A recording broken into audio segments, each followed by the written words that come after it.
What does the RSNA mean to me? It was a transformation in my life, professionally and scientifically.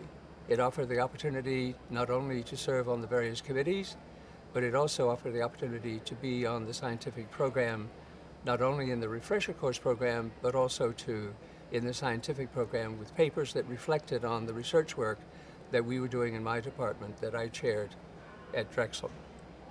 So it was a transformation in my life, and one for which I'm really deeply and forever grateful to the RSNA for the opportunity of having been a part of this incredibly magnificent organization.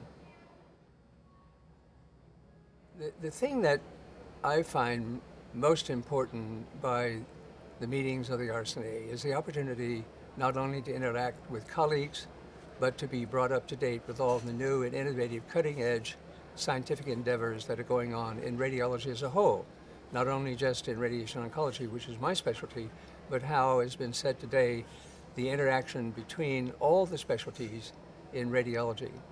The one thing that always has been a mind-blowing opportunity for me is the fact that the RSNA is the umbrella organization under which all the specialties in radiology exist.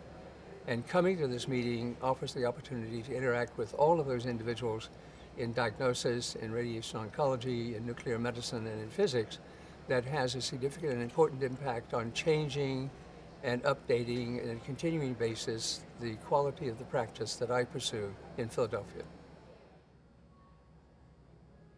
Two things. First off, the annual oration in radiation oncology, which was then called the Erskine Lectureship, which I gave in Atlanta.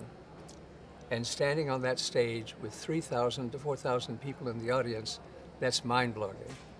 And then the opportunity when I did the President's Address to the RSNA here in this building, and being in the Airy Crown Theater with 3,000, 4,000 people in the audience at a point when I gave the lecture on controversies in the management of patients with cancer of the breast.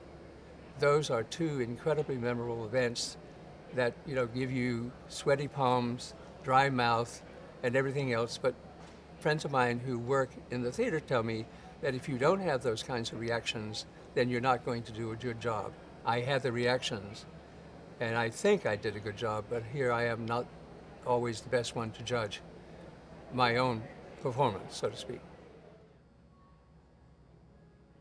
One of my major efforts in many areas in Philadelphia and in this organization was to mentor young people and give them the opportunities to give their work in this major organization. So I'm really committed to helping young people, not only giving them opportunities, but working with them in terms of their scientific endeavors and helping them prepare their papers for presentation and mentoring them to make sure that their slides are appropriately created and can be viewed by anyone in the audience in the front row to the back row. And that I find the greatest experience in my life in being able to do that for young people and make them successful. I don't have a crystal ball, obviously, and it's very difficult to predict what's going to happen within the next 5 years, actually, let alone 100 years. But it seems to me, certainly in the near future, there will be an increasing greater emphasis on combined integrated programs of management that uses all of the aspects of radiology in making sure that the patient has the most appropriate and proper care with the highest degree of outcome in terms of cure rates, with the least in terms of toxicities relative to the treatment.